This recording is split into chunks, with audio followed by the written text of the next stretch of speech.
Hello and welcome to a new episode of the BIMvoice. Today is the episode number 42, and we have with us Christian Dalhuizen from Netherlands. He is a product manager at BIMcollab. Welcome, Christian. It's really nice to have you joining me.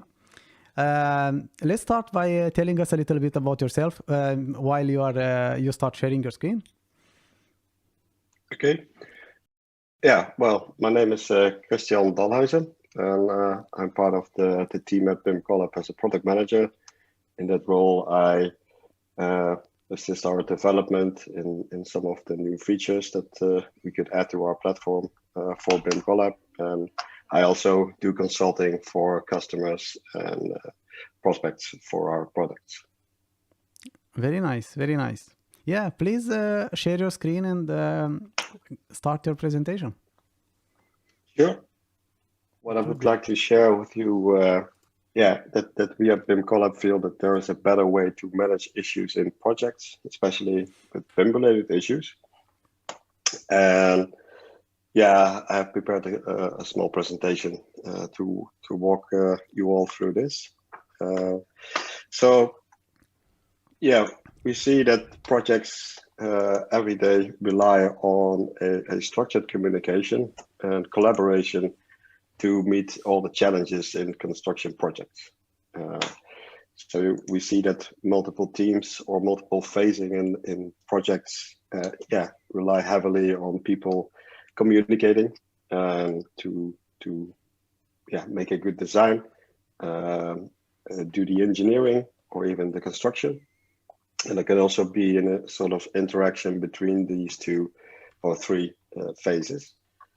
So yeah, as we come to see that a lot of projects are using BIM or relying on BIM models to also execute the design and engineering process, we see that project teams are using very specific tools.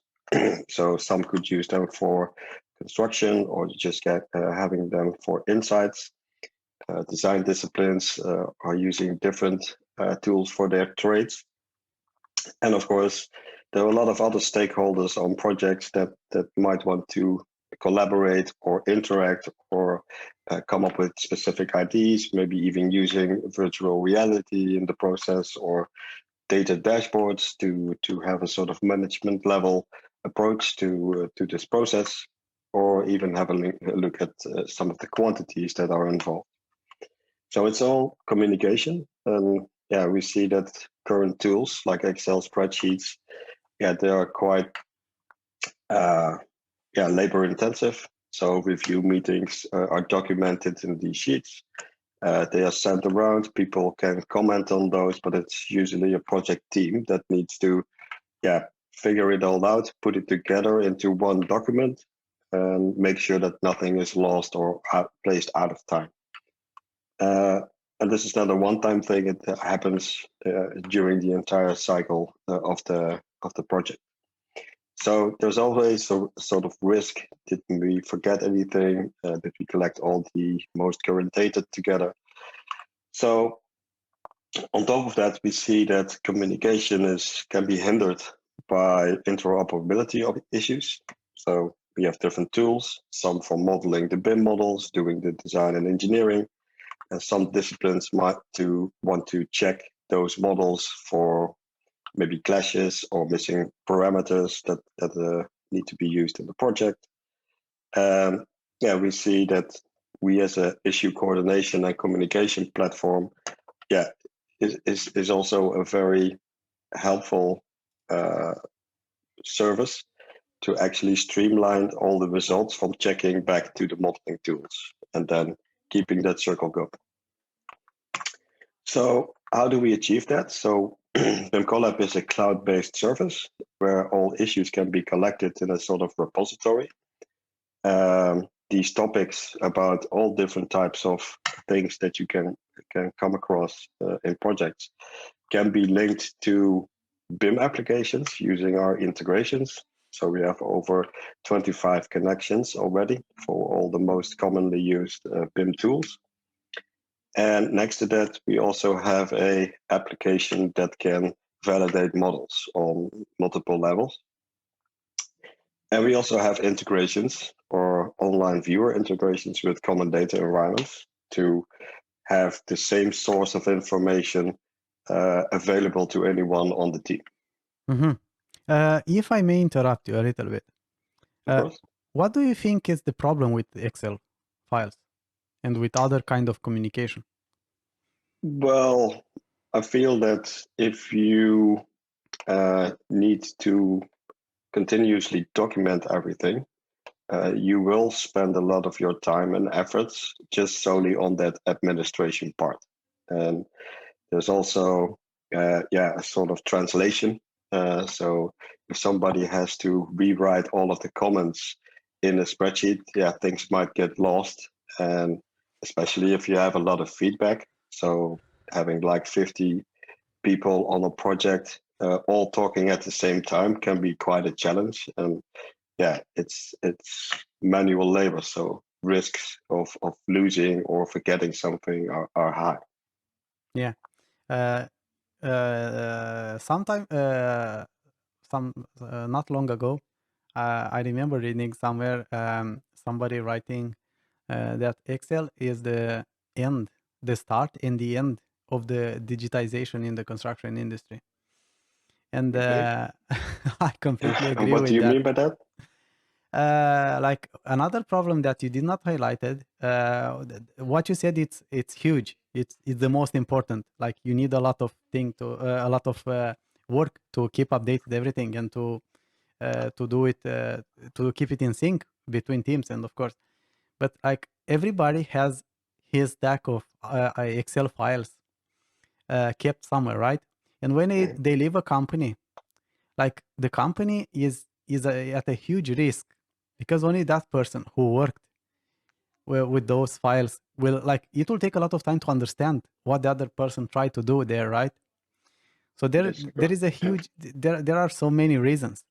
Like like you get the feeling I don't have any I like Excel, but you need to use it for things that you know that you use only yourself, and when you don't have a better tool for the purpose of the work, right? But it's very easy to write work on your way, right? And after that, just give it to somebody else to try to understand what did you try to accomplish there. Like this is it's a huge cost for companies as well, right? Especially when like especially bigger companies where people are coming and going all the time. Like I used to have a lot of notes in Excel as well, and that's not good for them. When I live, like the next person will use some time to create another Excel file with a lot of data that will just disappear. Nobody will use it.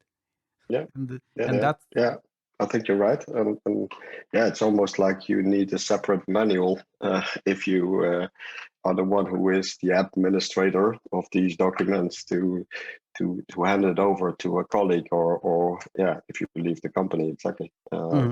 In a way, Excel is anti BIM implementation as well, right? Because it empowers the singular the personal use, but it's difficult to work to keep it in sync with the most updated information and to not screw up in important situations. Yeah, Please exactly. go ahead. And that's also something that I would like to present. Is that Excel spreadsheets are a little bit difficult to query. So you can't ask different types of questions to an Excel spreadsheet. So it's all or nothing in most cases. But anyway, let's continue. So I talked about these different parts of the BIMcollab service.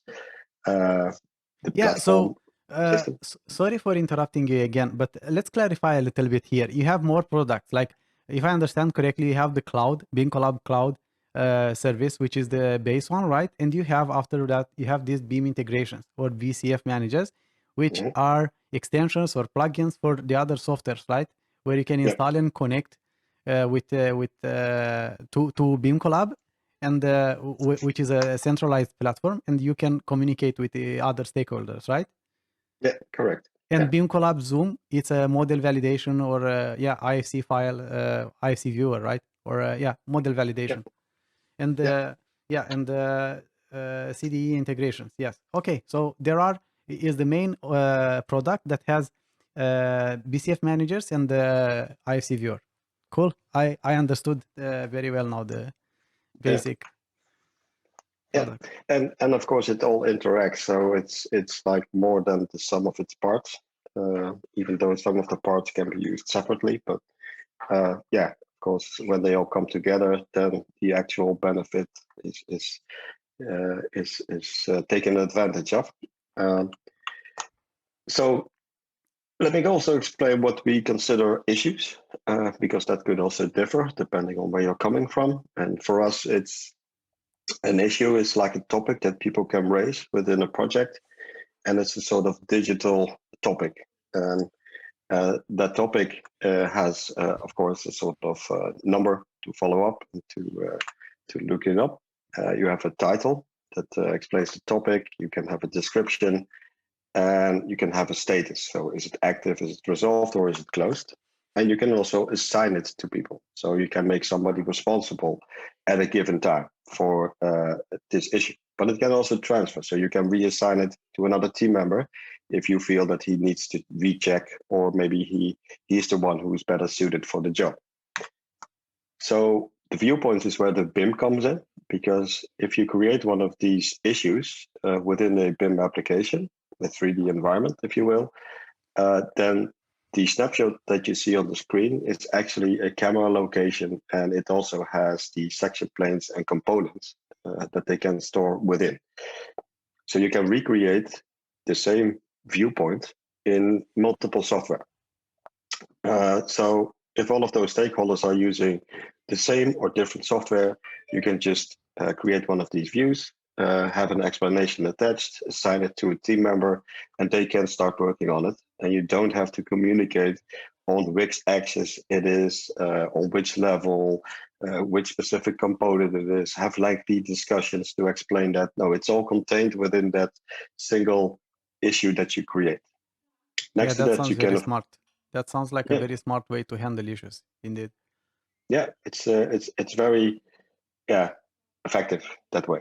And of course, we have more attributes that we can add to these issues, like priority, planning milestones, types, labels, comments, areas, and even more.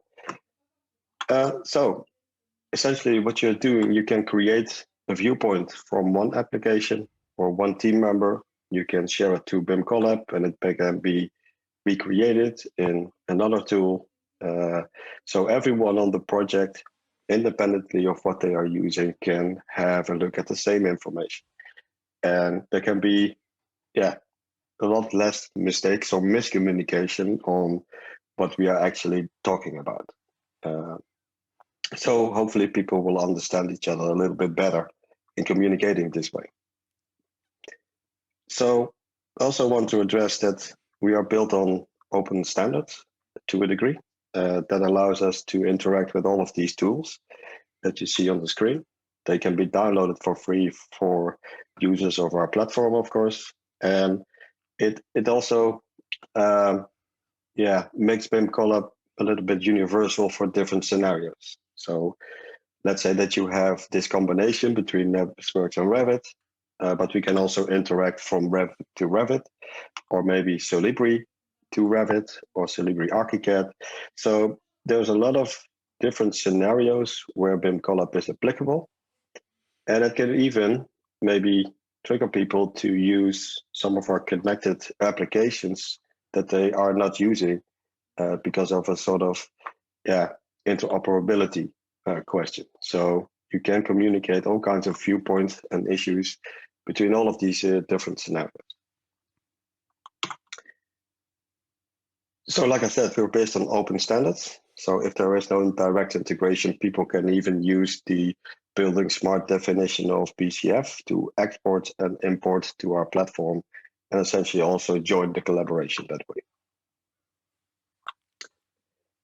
So I don't know if you have something to add or maybe have some questions, but I would like to demonstrate if there is time.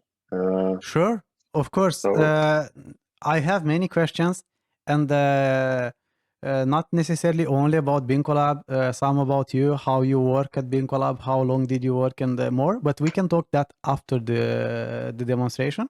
Yeah, please show us a little bit the platform. So let's try to give a live presentation about some of these features. And just a moment.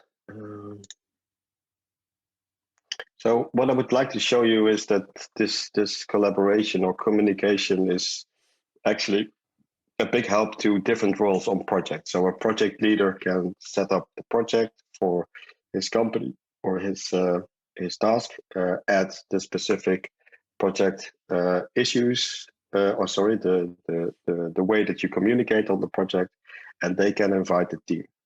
A BIM modeler can use our plugins to actually connect from that application directly and add and receive issues. The coordinator can use the BIM models to run requirement checks, clash detection, add those results to issues, and then maybe even extract data and share that on the BIMcollab environment. Any kind of stakeholder can use the web application to just have a look at all the issues that are shared. What is their status? Maybe they want to add some comments. They can also use our Zoom application to view or review some of these issues. There's also the online connection with the common data environments that they can use. We can even export information to Power BI dashboards, lists, etc. So in the demo, I will also show you how a project leader can then start, if the issues come in, that they can coordinate, they can track, they can create reports. So everything that you already wanted to do, maybe even in an Excel scenario, it's still possible. So let me just switch to my web browser.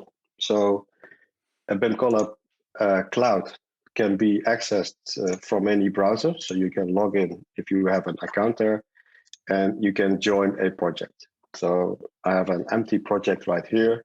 There are no issues just yet. And if I look at the settings, I did already invite some team members, group them together, and I have some project-specific attributes that I have defined here. Mm-hmm. So basically, this would be the first step for a project leader. If he adds somebody to this list, they will automatically get a notification, and they can enter into the project and work on the issues together. So the next thing for me would be to create some issues. And of course, I have this free application from our platform, which I can download and install. With that, I can connect to the project that I've just created. So where are we? So here we have the project. And of course, I can have or load up some of the models that I want to use in this presentation. So in this case, I will just select my project folder, and I will checkbox some of these discipline folders because I know that there are IFC models shared here. And this application will find them automatically, and I can group them here. So I will quickly group some of these.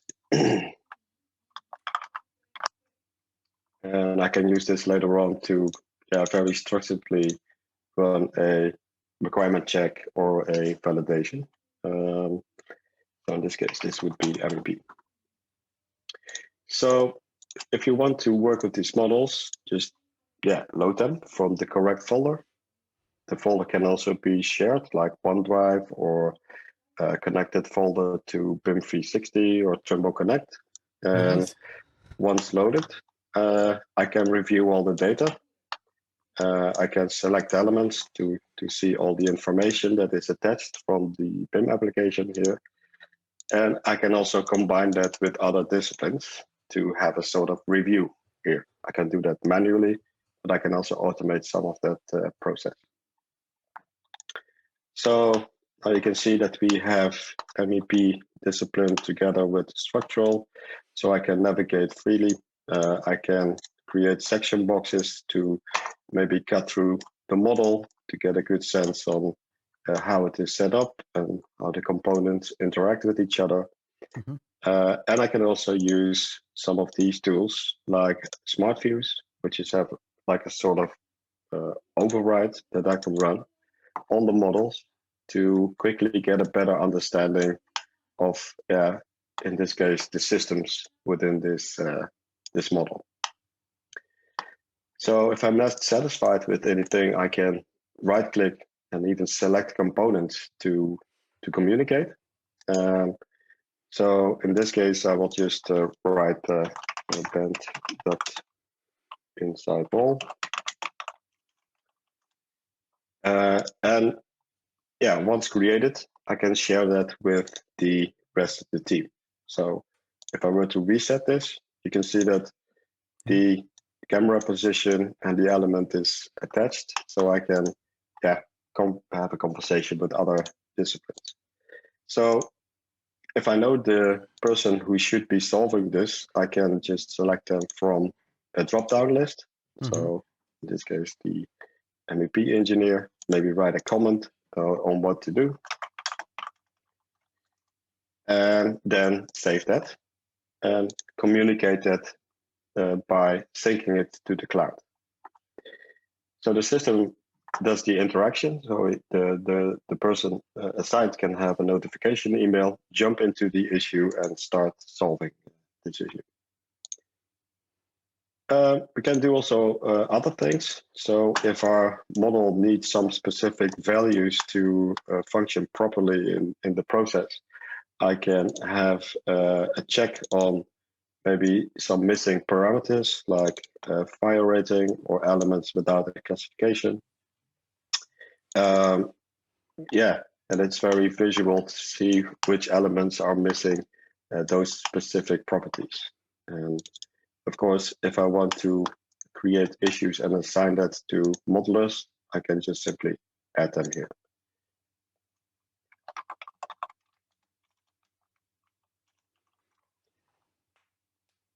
Okay, so I've created a couple of issues in this way. Now I will also run an automated check. So for this, I have a tool that can check two sets against each other. Mm-hmm. So in this case, it would be the walls from the structural engineer against the slabs from the structural engineer. Oh, sorry, I don't want to open all of my contacts.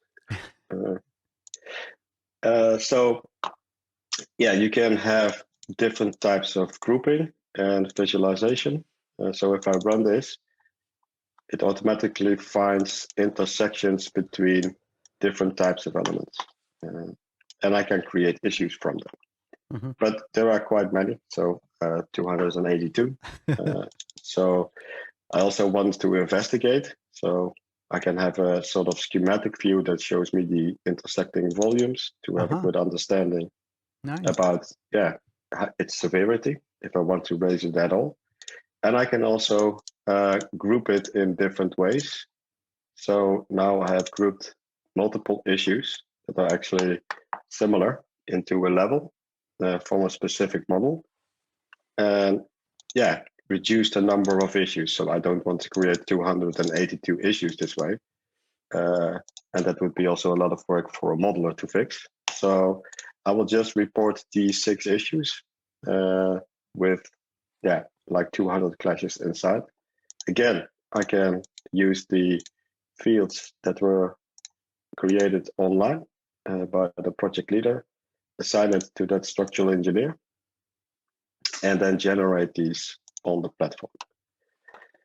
Okay, I've seen in area you had more floors.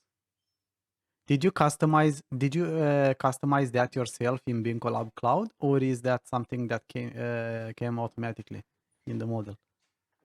Sorry, which one did you mean? There, you choose 01 lower building, yes? Mm-hmm.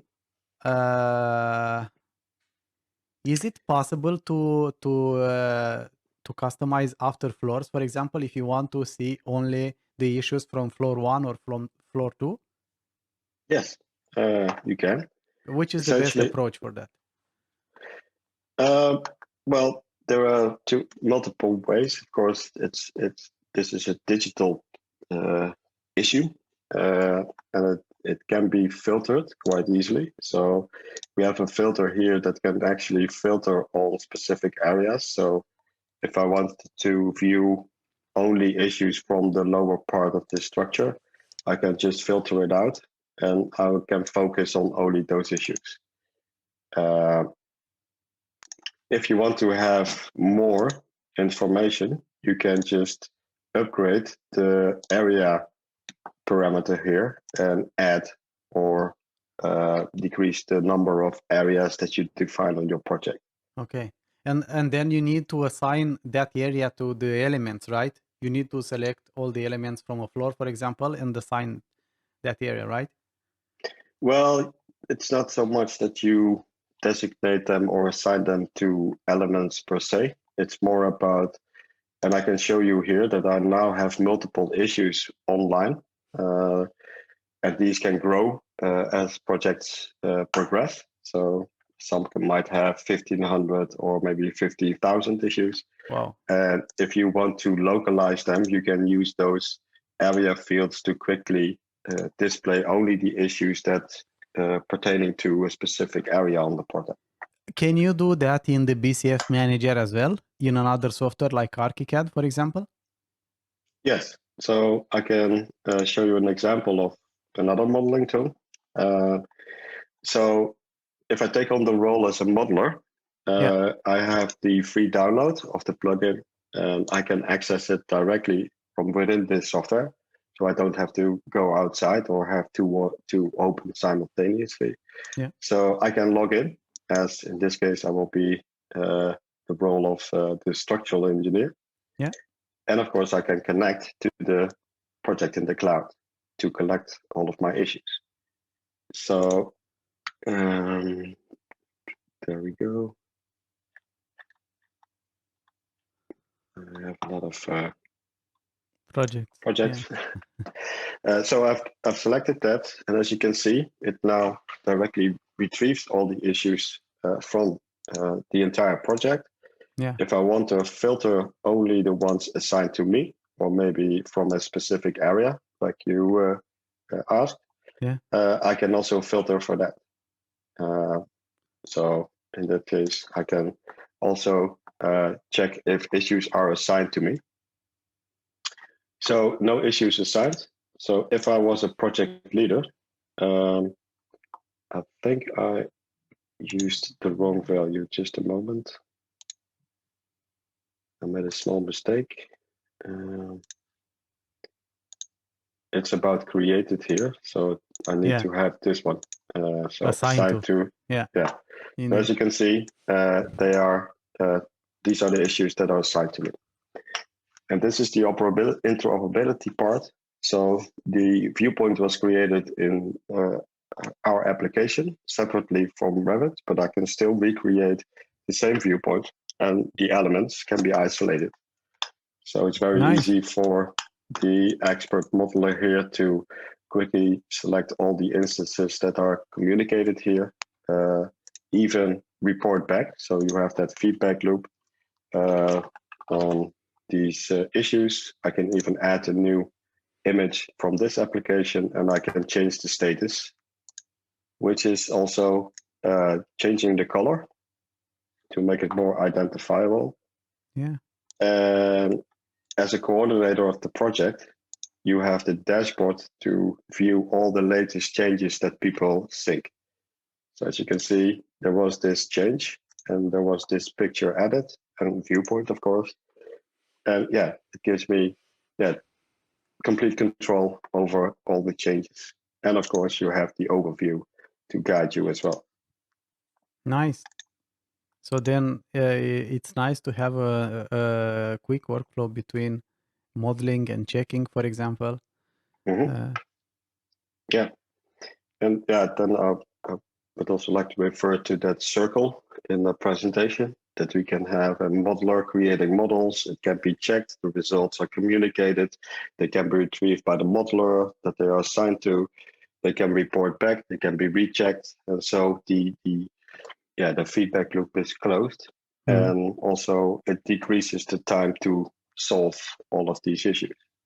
What about because you don't need to have emails on the side and not be sure, like you just click on the view you have in your tool, your authoring tool, and you see it there. Yeah, that's the issue. I need to fix it quickly, right?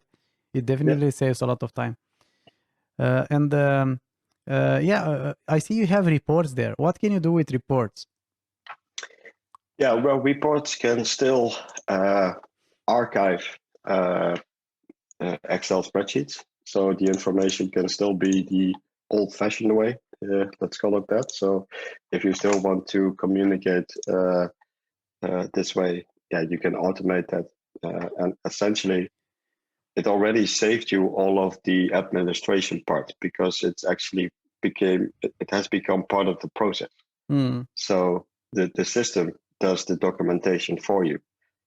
You can just filter and have specific reports for specific companies or specific milestones, and just generate these reports for download from the platform. Yeah, maybe you need to add it to some reports, right? That you need for some handovers, or I don't know, or some bills, right?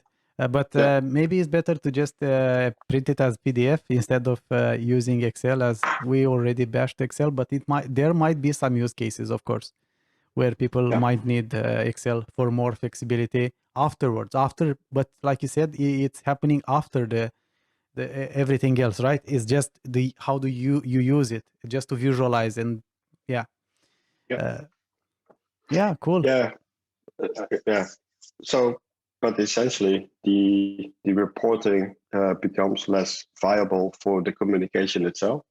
So it may have a sort of archiving function, but anyone on the project can just jump on this project and have an overview of all of the issues for different person. They can sort, they can filter. So even if you have 1,000 issues, you can say, well, just give me all of the issues that were raised on the lower part of the structure. You can also filter for specific companies that they are assigned to. So yeah, everyone can find their issues quickly. Yeah, and is always informed. We also have some settings for all of the people working on it, that they can set their own reporting from the email notification. yeah. So you can also have an overview of activities within the day or the week or whatever period that you want. And you can set it yourself. So you can say, well, I want to have a report about around 1 o'clock in the afternoon for all changes related to me. Then this is possible as well. Nice. Sorry for interrupting again. We talked about exporting to Excel and PDFs, which is not the best way maybe to view and understand data. So do we have any other options that you might forgot about? It starts with P. Yeah, exactly. It's good that you mentioned it. So there are different ways to view the issue. So this is the list view with the columns that you can sort. You have the tile overview where you can show all the issues. But you also have this visual graphs that actually give a very good representation of your project status. So you can see which issues are assigned to who, how many there are, how many have different status. You can sort by priority. You can have them for areas or specific issues over time. So how long does it take to close? Because we have all that data in issues. So let me just briefly jump back to this one. So as you can see, we actually logged all of the information about who created it, who responded, and who resolved it. So that's the history that we also keep. And we can use that history to also generate these types of reporting. And we can even interact with other tools like Power BI. So if I were to, let me just quickly open an example of that. Sure. So if the reporting on our platform is not customizable enough, you can use other tools like this one to actually stream information between both platforms and present it in any shape or form that you need to. Okay, this is not found at the moment, but I have another one. Yep. So we have a free connector. You can download it from our website as well. You can put it into Power BI desktop, and then you can select your BIMcollab account, the project that you want to retrieve information from, and it's presented here as fields. And you can use those fields to create these interactive dashboards. So if I click here, I can click on this MEP advisor, and then it will show you the status, the number, which issues there are. So it's a very helpful tool to visualize complex information. So Power BI is also heavily used by companies around the world for all types of complex data, but it's also especially suited for construction data as well. And yeah, I just want to emphasize that this is connected to the project. So if the project evolves, then this evolves with it. So you always have a sort of iPad overview that you can interact with the status of projects. Which is of course very convenient. Yes, indeed. That is definitely very convenient and nice to have. Yeah. I will just mention that everybody or anyone in the audience, please feel free to write questions if you have any. Yeah. Is there anything else you think you missed that you would like to show me? Well, yeah, that part could be more about collaborative work. So I showed you this setup with the federation of these models.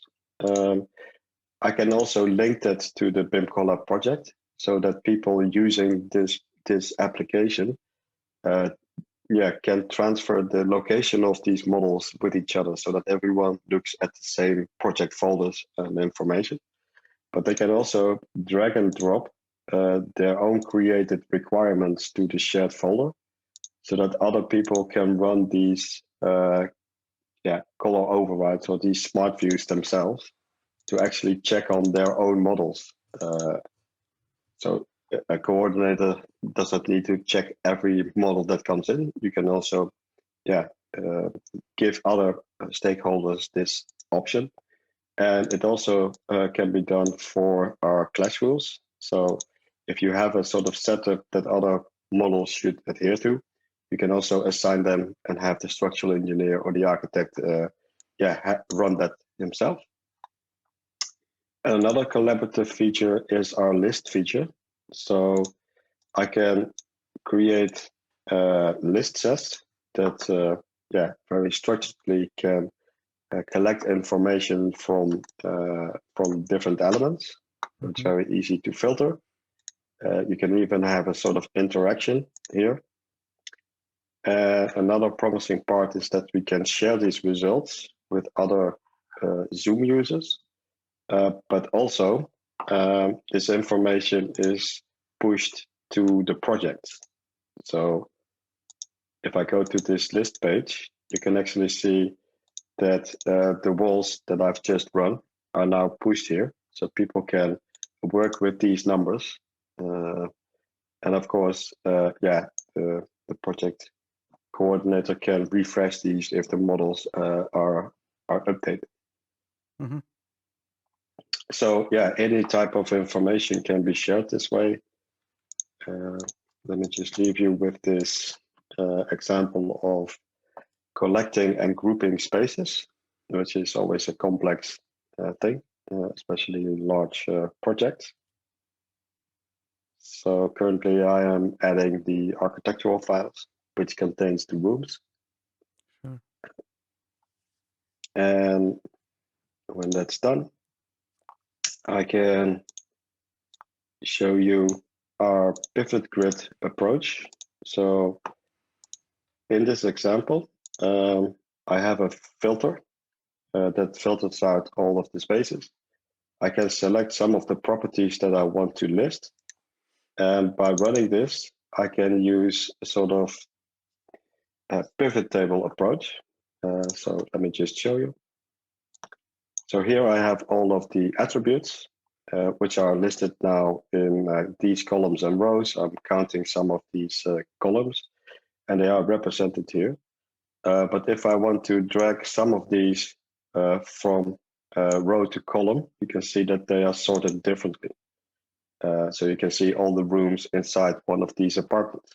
Or maybe I want to show the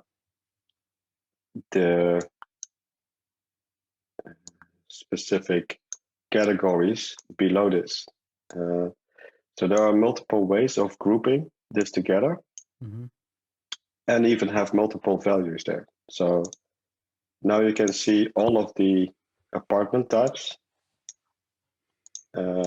so grouped and sorted with their values, but I can also drill down and see every individual apartment with its which spaces that he has and which column they Nice. refer to.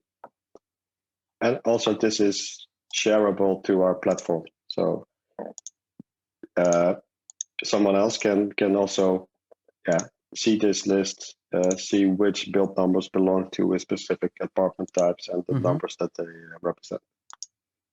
So also collaboration in design and engineering, and you can make also informed decisions if you share this regularly and not only at the end.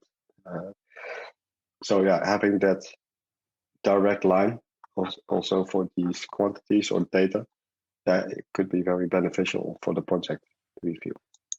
Yes, indeed. And we also have a data dashboard object that can connect to Power BI. So you can use Power BI for BIMcollab issues, but also for the quantities that you may want to share. Okay. Yeah, that sounds very good. We have a question. Okay. And it sounds like this.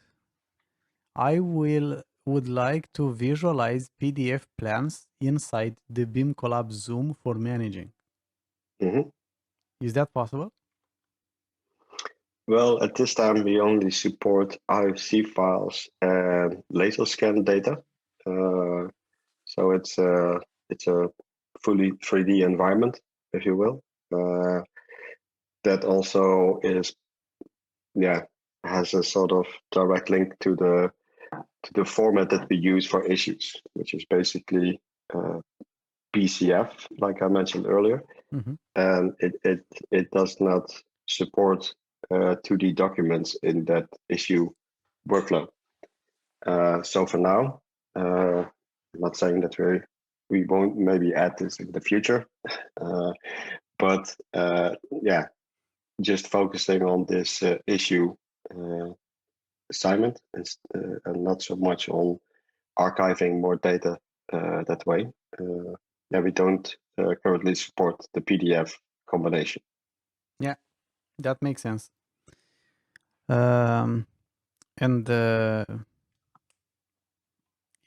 I hope. I do want to show you one big other thing. But regarding the PDF thing, to be honest, if you want I understand maybe you want to overlap some plans and check with the 3D model, but it's not the strongest suite of BIMcollab focus on issues, right? And when you talk about BIM and BIM adoption and BIM implementation and such, it's not ideal actually to start using PDFs, if you want my 2 cents. like a 3D centric approach is much more in line with this, with ISO 9650 and with everything related to the progress of our industry. Please go ahead. I concur. But I still understand the desires sometimes. Of course. I understand the use. Of course. But also know that we already have a sort of derived 2D representation for people who actually are still a bit hesitant to jump to the full 3D model. So with the information inside the BIM models that we receive, we can still have this sort of 2D underlay with also like grid information and numbers, so that it's better understood for people who still have a 2D focus that way. Okay, so yeah, if you want to be sure that that some walls, for example, are exactly in place with the lines for the walls, so you can do. But are these plans generated from 3D model, right? You cannot add or import any PDF. They are generated from the IFC file. Exactly. Yeah. Auto-generated. You don't need to work with this. You just get it. You get it, and it's more like a reference to also display the location of elements next to maybe doors or windows or walls. But it's not a check if the 2D documentation was created correctly, if that's what you're looking for. Yeah. And in a healthy BIM approach, then of course you should actually already being able to trust in the fact that if you use BIM files, that the lines and the model itself should be always the same, because they come from the 3D model, so they can't be anything else than the model itself if you adhere to the BIM process correctly. Mm-hmm. Yes, indeed. I don't see any other questions. So if anybody else has any other questions, please don't hesitate to write. Meanwhile, I will ask Christian to tell me a little bit how long he has worked with BIMcollab and for the construction industry software. I have been working for my current employer since 1999. So that's been a while. Working with BIM technology ever since.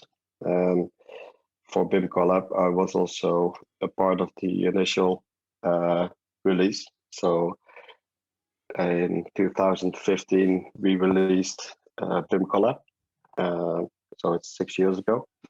Now my time is almost fully dedicated to that development and also the presentation part of that. I understand. You are not the CEO, but as you mentioned, you definitely you are one of the oldest employees in the company. Definitely been at his side for a long time, right? Yeah, so, that's true. You definitely must know this. How did he came up with the idea to create BIMcollab? Why? What did he see, and how did he get to this conclusion and started working towards this? Well, I think it was a combination of things. So we, our mother company, if you will, also sells other BIM solutions. And doing that, we have acquired a lot of experience and knowledge about the BIM process and also some of its bottlenecks. So when we came across a then unknown format called BCF, we thought, well, this could be very helpful. And unfortunately, we didn't see a large uptake in other software vendors, even the bigger ones, to adopt this quickly. But some of them did. One of them being Solibri and Tekla, which are actually the sort of inventors of the format, of the issue format. And then we built upon that, and we also came to the conclusion at some point that putting it all together would require a sort of cloud solution to be the most effective. And then it jumped from there Yeah, that to the makes point sense. that we are now. How big is the team? BIMcollab team? Currently, we are around 80 people, and within the years, so from 2015 on, we have grown steadily. Our product or our service, it's actually used by many companies worldwide.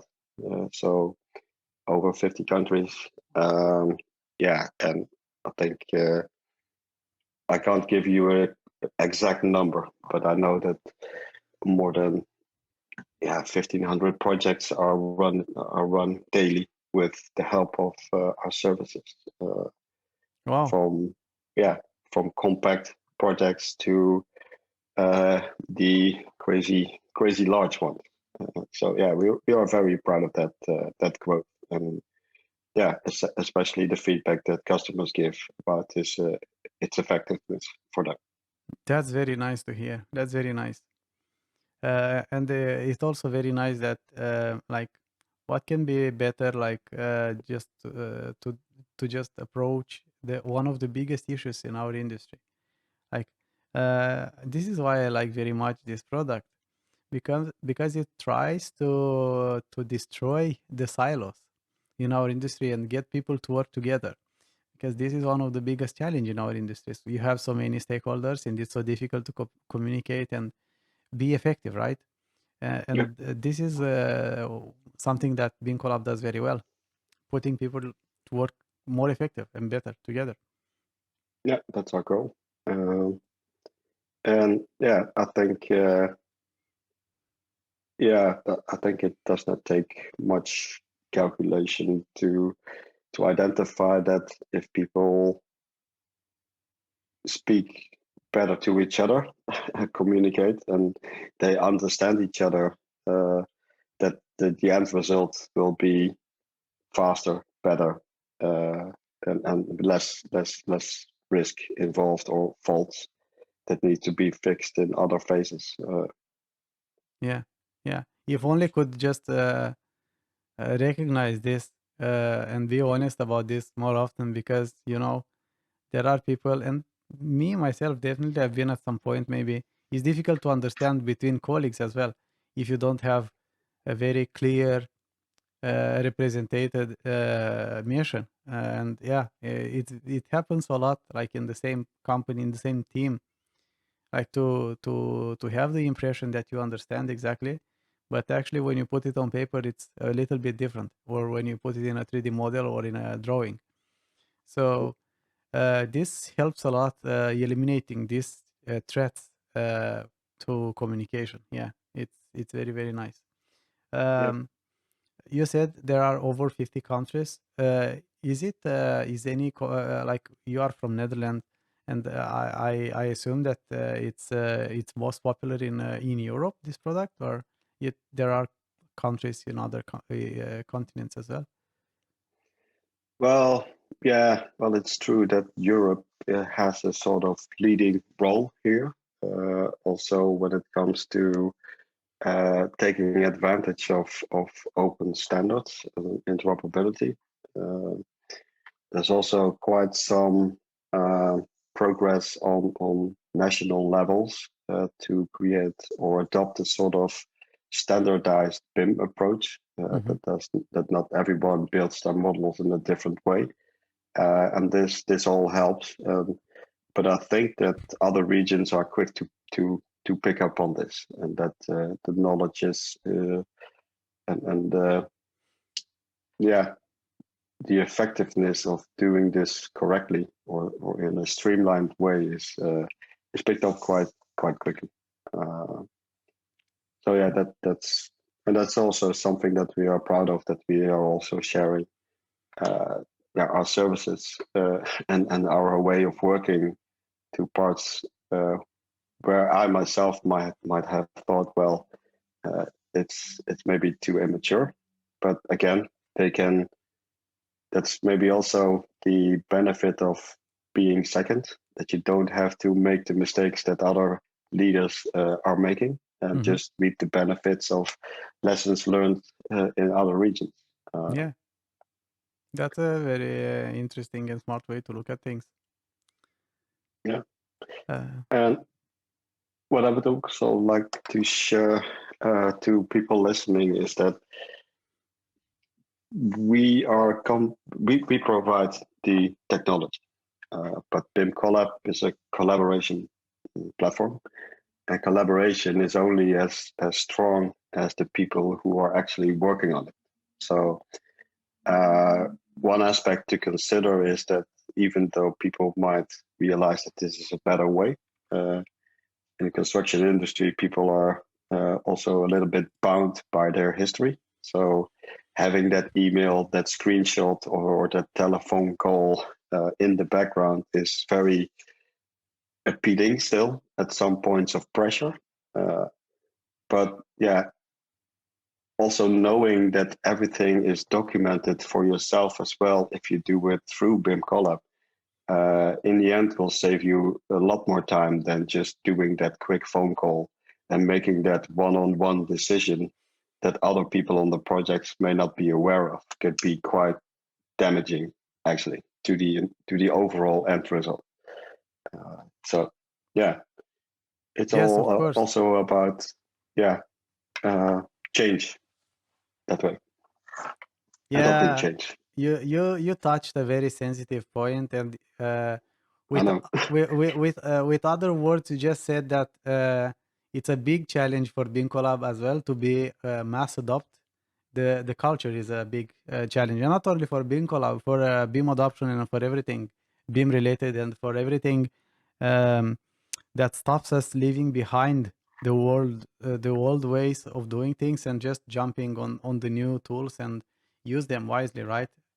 And you are right. I experience that hands on, and yeah, it's a tough job, a tough fight we must have, and we have, and I, as the host of this podcast or videocast, whatever it became, it's I feel the same. Like it's people see it, understand maybe some of it, but it takes a lot of courage and determination to actually act and do the thing. You try actually invest few hours and use the tool and see it can if is there any potential to improve your workflow, to work more efficient, right? Try. It's scary. I know it's scary. This is right. We are very used with our own of workings, right? With our workflows, and it's so comfortable when we work in our way, right? And it's very difficult when you need to up your game a little bit. But yeah, this is a big challenge. Culture and on all the plans for change, and the construction, the AAC industry, the build environment doesn't need some little change. Like we are ripe for a huge change, and that's the problem actually. Like there is an urge for us, for our industry to improve. There is an urge for our habits to change, because this planet cannot take it anymore. The projects are not effective. People are losing a lot of money, and so there are a lot of issues for this. But yeah, it's a lot of resistance, and yeah, we are fighting to try to make help people understand a little bit better, and yeah, motivate people to adopt better tools. Yeah, and I hope that we can contribute to that as well. Like I mentioned, yeah, it's been over 20 years that I have been working with BIM technology. Yeah, you might say that it was at first slow to start, starting with like the first tools like Archicad. But since then, yeah, different tools came on the market. There are now national BIM protocols. It's becoming, yeah, or it is the standard in projects today. Yeah. So yeah, I have confidence that that it also this type of collaboration will be adopted quickly, or can even help with the acceptance of BIM more, because you can communicate on different levels, even to people who do not build the models per se, but do take advantage of the information that they generate. Yeah, I definitely agree with that. So let's very quickly recap. Who is BIMcollab for? Which stakeholders across the supply chain can use and can benefit from BIMcollab? Well, first and foremost, it's the yeah. If you look at our focus on issue management, then the ones that do the coordinating will benefit first. But I think if you adopt a strategy and scale the usage of BIMcollab, then eventually you will cover a lot of different roles. Even a client could be informed this way, or it can be a consultant, or we have clients which are contractors, we have consultancy firms, we have architects, we have engineering companies, we have people in infrastructural projects, even oil and gas to some degree. So essentially every complex project that involves a big team with specific expertise could benefit from this on different levels. Yeah. But it all depends on how you want to build up your strategy. So, yeah. How big is the learning curve for BIMcollab? That's always a tricky question. Our aim is to keep it as low as possible. We have continuously wishes from all kinds of aspects of BIMcollab, which we can all adopt and we can all put it in inside of BIMcollab. So we don't have all of the features, but we want to make the features that we have as understandable as possible. So yeah, I would say that we are a very low entry type of platform. Not only from our BIM tool, BIMcollab Zoom for validating models, but yeah, I think in comparison to other tools, then we are actually a quite steep learning curve. So without, I wouldn't say without, but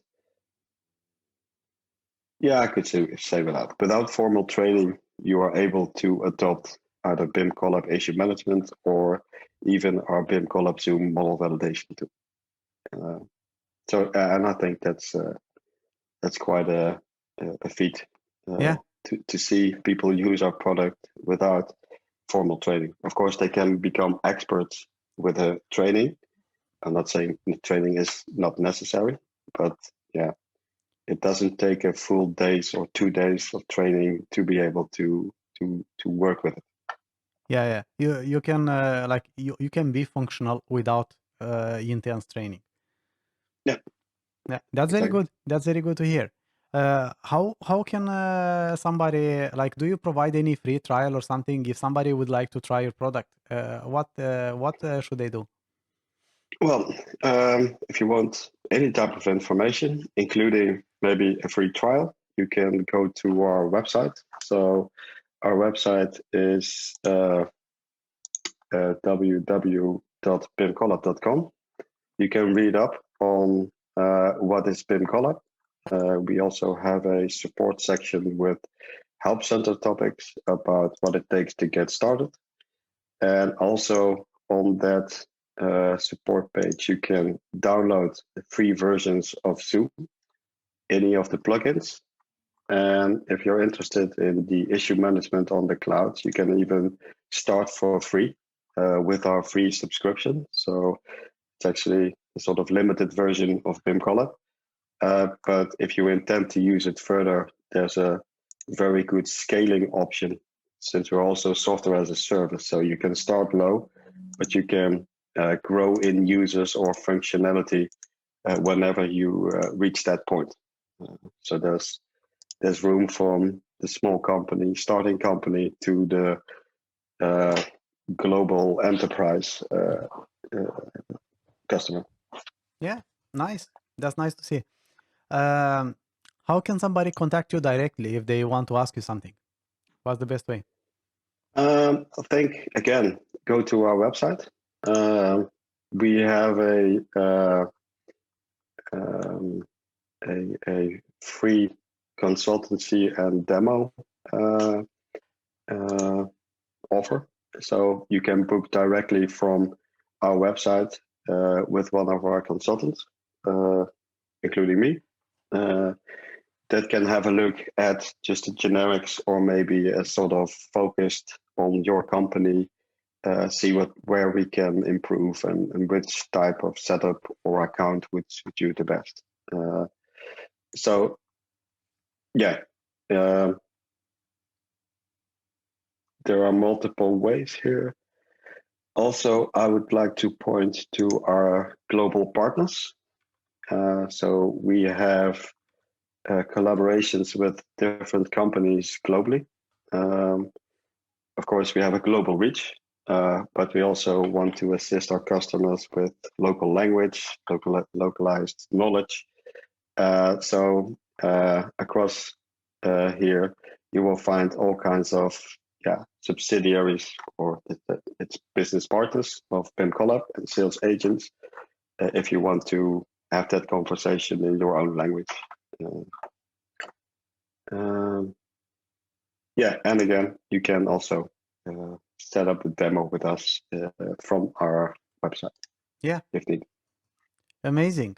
That sounds like everything is in place to just try it. Yeah, I hope so. And yeah, of course, if somebody has ideas on maybe even to improve it as a product manager, I would love to know that. Sure. Yeah. So you heard. If you have any tips, just get in contact. Well, for sure. Thank you very much, Christian, for taking the time. It was really nice to talk to you. Thank you. Thanks for having me.